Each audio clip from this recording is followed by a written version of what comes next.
It's already 2026. There's no more saying next year I'm gonna start a business. The time is now. But if you are planning to start an Amazon FBA business, you need a strategy that actually works this year. Amazon has changed massively. You know, what worked in 2020, or even 2022, or even a couple of years ago will just get your account suspended or leave your cash tied up in dead stock. In this video, I'm gonna be walking you through the exact blueprint that I would use if I had to start from zero in January 2026. From opening your account the right way to finding your first winning product. So let's get into it. So phase one of your plan to get started in Amazon FBA this year is just setting up all the details, setting up your account and setting up potentially a company to actually run all of this money through. So most people will already have an income from a regular job. If you do, your best approach is probably just to create a limited company and keep everything separate. That way you'll end up paying as little tax as possible, which is obviously always a good thing. And if you ever start getting into stuff like wholesale, it'll also just makes you look a little bit more professional. If you don't have any other income, like you're not working a 9 to 5 or doing anything else, then a sole trader is probably your best bet, at least for the start. I would say start as a sole trader, do your first 90K of revenue, and then set up a limited company. And that just helps you avoid a little bit of extra VAT that you will be charged, which just means you basically just pay less taxes. And that's the most tax efficient way to get started. Now, if I've already lost you this far into the video, don't stress. You can join the free Live Cops community from the link down below in the video description. You can open a ticket in there and we'll be able to help you through step by step this whole process. When you're creating your seller account, you just want to go through the process, enter in all your details and select a professional seller account, which costs £30 a month, including VAT. This will just ensure you maximize your kind of buy box eligibility and reduce the amount of overall fees you pay to Amazon. Paying that 30 quid a month is well worth it for the money you'll then save on the fees when you're selling on Amazon. I have a whole dedicated video just on setting up a Seller Central account on my other channel. I'll put a link on screen now, so go watch that if you're still confused. Now, phase two is going to be getting your tool stack ready. So basically, you need various bits of software to run this business effectively. Think of it literally like your virtual toolbox. You know, builders will have a toolbox full of hammers and drills and various other things. For you, your answer is Keeper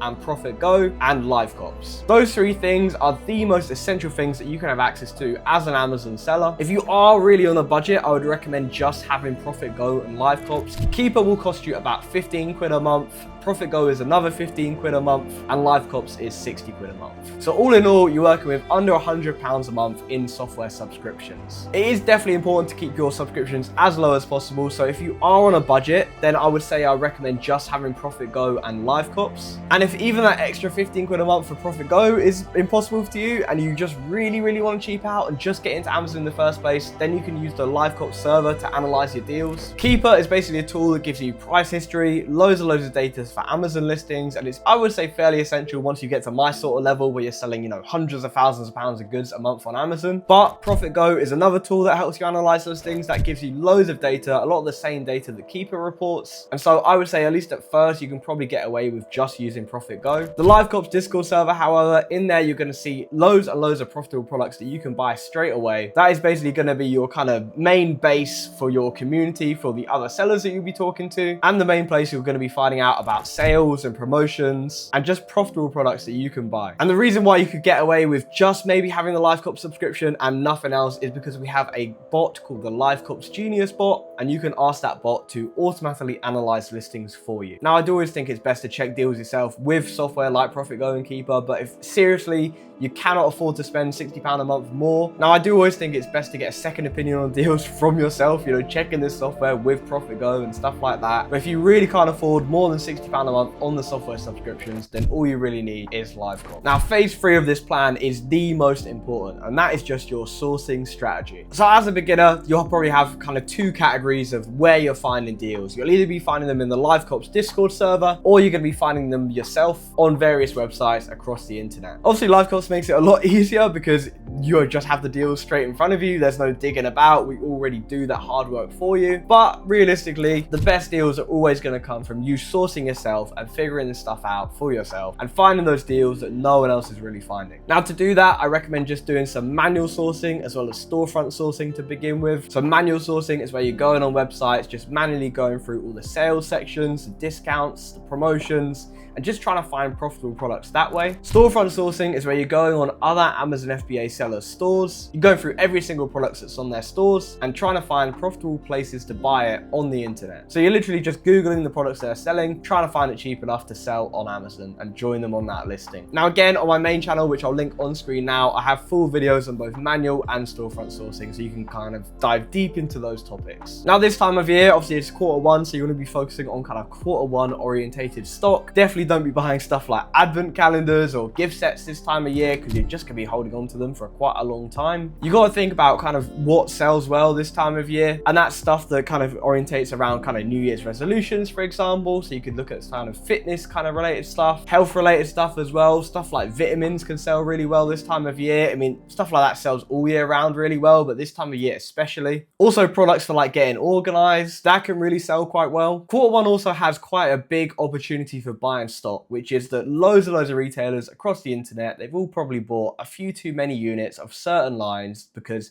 they bought them for Christmas and now they're not really selling too well. Now, just because they're not selling too well for the retailer doesn't mean they're not selling well on Amazon. Most retailers, for some reason, just don't really sell on Amazon themselves. A lot of the time, they're actually not allowed to because of the contracts that they've got with the brands that they sell. And so you can take advantage of the stock that they're not able to shift on their own website, buy it all up, and then sell it onto Amazon where, you know, maybe it's not selling the 1,000 units a month that it was before Christmas, but it could still be selling 100 or 200 units a month. So you can just clear out all of that stock, stick it on Amazon, and bag that profit. Definitely as a beginner though, it is important to go wide and not deep. Basically, the idea behind that is you're buying like 3 units of 10 different items rather than say 30 units of one single item. You want to spread your risk over as many products as you possibly can. The reason for doing this is just because realistically, as a beginner, you're going to make mistakes. You're going to buy stuff that doesn't sell as well as you thought, or stuff that you end up selling for kind of break-even prices or even small losses here and there. It's just part of the game if you choose to kind of do this completely by yourself and just kind of figure it out as you go. I mean, I personally have lost hundreds of pounds in the process of figuring out Amazon for myself. And so this just eliminates that risk of, you know, maybe you buy 10 different products, 1 or 2 of them don't do too good, but at least you don't have all your eggs in one basket. You've still got those 8 winners that kind of pay for any losses from those 2 that you bought that weren't really as good as you thought. So yeah, just don't go too crazy on any one item and try and get rid of the emotion out of it. Just because you like the product, you like the category, you like the brand, don't buy it because of that. Look at the numbers, look at what's in front of you on Profit Go. Buy it because it sells well on Amazon and it's got a stable price history and there's low competition. Do not just buy it because you think it's cool and you think it might sell well. And finally,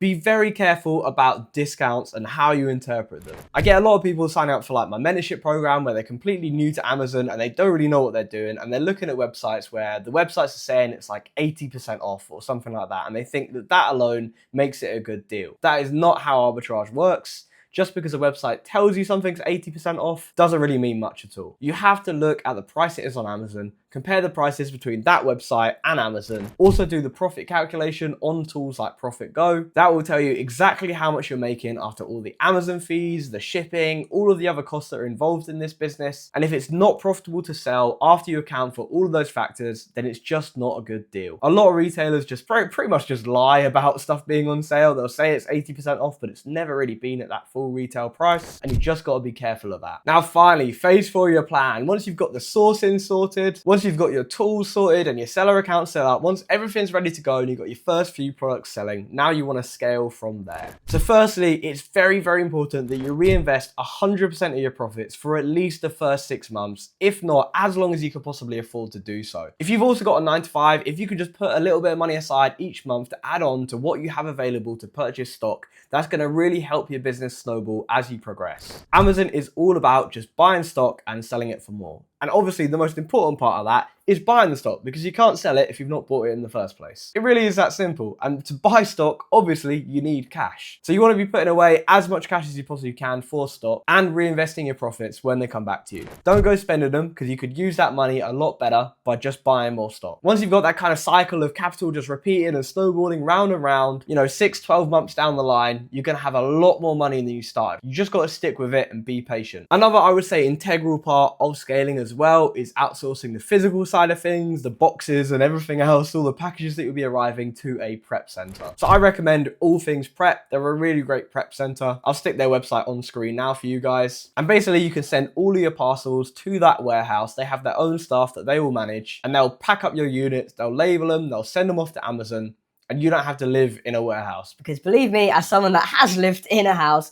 full of boxes and prepped units for 12 hours a day, I definitely don't recommend it. And though it's fun at first, it gets boring real quick. And at the end of the day, if you're spending 12 hours a day just packing boxes, those 12 hours you could be using to source or get more capital for the business, or just do so many other higher ROI tasks. So now you have the roadmap. The only variable left in this plan is you. 2026 could be the year that you quit your job, or it could be another year of just scrolling and wishing. If you want us to hold your hand through the setup process and give you your first profitable lead for free, join the free Live Comps community down in the description below. And it's completely for free. As the name implies, you can join for free. We'll help you with absolutely everything. There's no obligations to sign up to the paid Discord or anything like that. So what are you waiting for? Head down to the description, click the link, have a chat with us. If you've got any questions about this video, we can answer them. And finally, subscribe for more no-nonsense Amazon FBA advice, and I'll catch you guys in the next one.